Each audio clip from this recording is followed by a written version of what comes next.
अस्सलाम वालेकुम, कैसे हैं आप? आजकल बहुत से लोग एक बहुत ही अहम मगर सादा सवाल पूछते हैं कि मेरी इनकम बहुत महदूद या सिफर है, तो क्या मुझे इनकम टैक्स रिटर्न फाइल करवाना पड़ेगी? चलिए मैं आज आपको बहुत ही सादा अल्फाज में बताता हूं। फाइनेंस एक्ट 2025 के बाद एफपीआर ने AI based profiling system introduce करवाया है, जो आपके सीएनआईसी के डाटा के साथ लिंक्ड है, जैसा कि banking transaction, property ownership, vehicle ownership, travel history, utility bills, even social media content को भी मॉनिटर करता है। इनकम टैक्स ऑर्डिनेंस 2001 सेक्शन 114 के सबसेक्शन 1 के मुताबिक सिर्फ इनकम का थ्रेश होल्ड ही मैटर नहीं करता, आपका स्टेटस, आपके एसेट्स, आपकी ट्रांजैक्शंस अहम रोल अदा करती हैं। अगर आपकी इनकम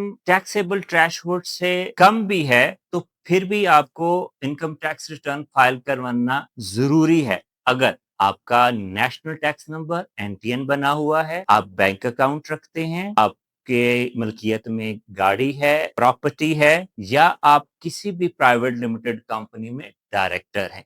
अगर आपकी आमदन कम है, सिफर है, तो इन कैटेगरीज में जो आपको बताई हैं इसमें फॉल करते हैं, आपको इनकम टैक्स रिटर्न जरूर फाइल करना चाहिए। चाहे निल की करें लेकिन लीगल कंप्लाइंस जरूर करें। इसका आपको फायदा ये होगा, एफबीआर से के जुर्मानों से बचेंगे, उनके नोटिस से बचेंगे, विद होल्डिंग टैक्स रेट आपको कम पड़ेगा और एक्टिव टैक्स पेयर का आप हिस्सा रहेंगे। ना फाइल करने की सूरत में आपको एफबीआर से जुर्मानों का भी सामना पड़ सकता है, नोटिस भी आ सकते हैं, दूसरे इदारे से भी कोई परेशानी हो सकती है, विद होल्डिंग रेट भी ज्यादा पड़ेगा और आप एक्टिव टैक्स पेयर लिस्ट से बाहर चले जाएंगे। अगर आप इनकम टैक्स रिटर्न फाइल नहीं करते, जैसा कि मैंने शुरू में जिक्र किया कि एफबीआर ने AI based profiling system introduce करवाया है। अगर आपका लाइफस्टाइल इंडिकेटर्स हाई हैं, बैंकिंग ट्रांजैक्शन ज्यादा हैं, तो एफबीआर उसको मॉनिटर कर रहा है, तो उस सूरत में आपको परेशानी का सामना हो सकता है। अभी फाइनेंस एक्ट के तहत लॉ में बहुत सी अमेंडमेंट की गई हैं, आपकी इंटरनेशनल ट्रैवल, आपके वीजा में भी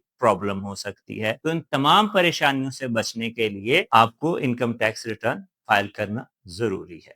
थैंक यू।